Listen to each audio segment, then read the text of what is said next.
안녕하세요, 본질도키입니다. 오늘은 완전 기본으로 돌아가서 문해력이라는 거에 대해서 한번 얘기를 해보려고 합니다.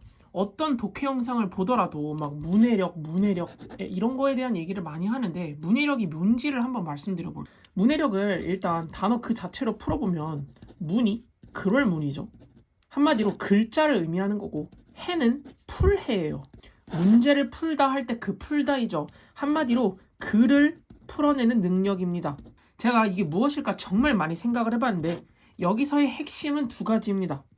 첫 번째는요, 예측이에요. 예측이 이 내용이 지금 뭐라고 써 있는 거지? 같은 예측이 아니라요. 이 문장의 쓰임이 뭐고 이 문장 다음에는 어떤 문장이 올까 같은 그런 구조 혹은 형식에 대한 것입니다. 이걸 제가 한번 하나하나 말씀드려 보겠습니다. 첫 번째 케이스에 대해서 먼저 말씀드릴게요. 만약요, 이런 문장, 우리는 한 대의 자동차는 개체라고 하지만 바닷물을 개체라고 하지는 않는다. 이 문장이 어떤 글, 어떤 문단의 첫 문장이에요. 그럼 어떤 생각을 할까요? 자동차는 개체, 바닷물은 개체가 아니다. 이런 생각을 하나요? 아니요. 그냥 이 문단, 이 글은 개체에 대한 글인가 보다. 개체가 핵심 포인트 키워드인가 보다. 그걸 위해서 밑밥으로 시작을 하네 정도의 생각만 할 수 있습니다. 하지만 만약 이 문장이요, 어떤 글의 중간에 있다면 이 문장은요, 자동차와 바닷물이라는 두 가지 예시를 정보로 줌으로써 대입해봐라 라는 말일 수도 있습니다. 그 위치에 따라서요, 이 역할이 다르다는 것을 알 수 있죠. 그러니까 내가 문장을 읽을 때요, 지금 읽고 있는 이 한 문장이 어떠한 역할을 하는지가 사실 출제자의 의도이고 이걸 생각하면서 읽어야지만 이걸 두 번 읽을 필요가 없다는 겁니다. 두 번째 경우에 대해서 제가 말씀드려 보겠습니다. 일단 부분들 사이의 유사성은 개체성의 조건이 될 수 없다. 이런 문장을 보았다면 무슨 생각을 해야 될까요? 두 가지 생각이 듭니다. 첫째, 이 다음 줄에는 유사성이 개체성의 조건이 될 수 없음, 그 이유나 예시가 나열되겠구나 라는 생각. 그리고 그 둘째로는요, 그 이유에는 개체성의 조건이 될 수 있는 게 무엇일까, 그런 것들에 대한 특징이 나열될 수 있겠구나, 이런 예측을 할 수 있죠. 기출체화반에서 좀 더 많은 예시를 보여드리긴 할 텐데 정말 접속사 하나 그리고 조사, 보조사 하나 이런 걸 가지고요, 수많은 예측을 하면서 읽을 수 있습니다. 무슨 내용인지 다 알겠는 영화는 재미가 없죠.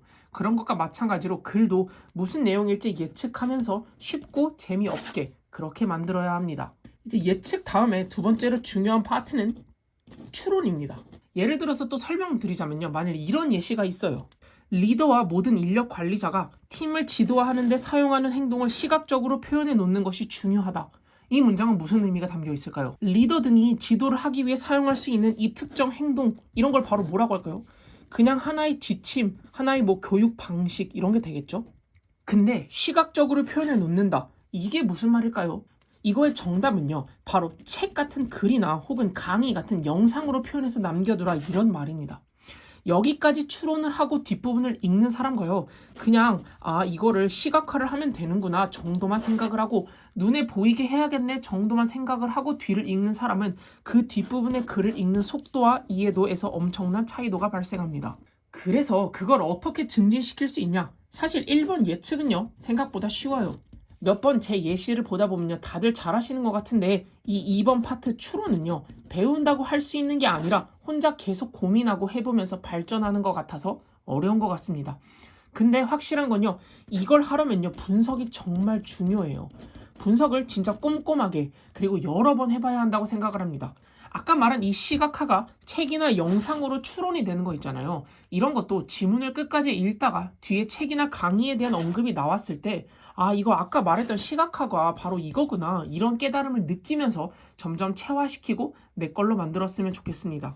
글이라는 것은요, 사실 하나의 건담 로봇 같은 거거든요. 그래서 어떤 블럭은 이제 건담의 팔이 될 수도 있고 어떤 블럭은 건담의 칼이 될 수도 있어요.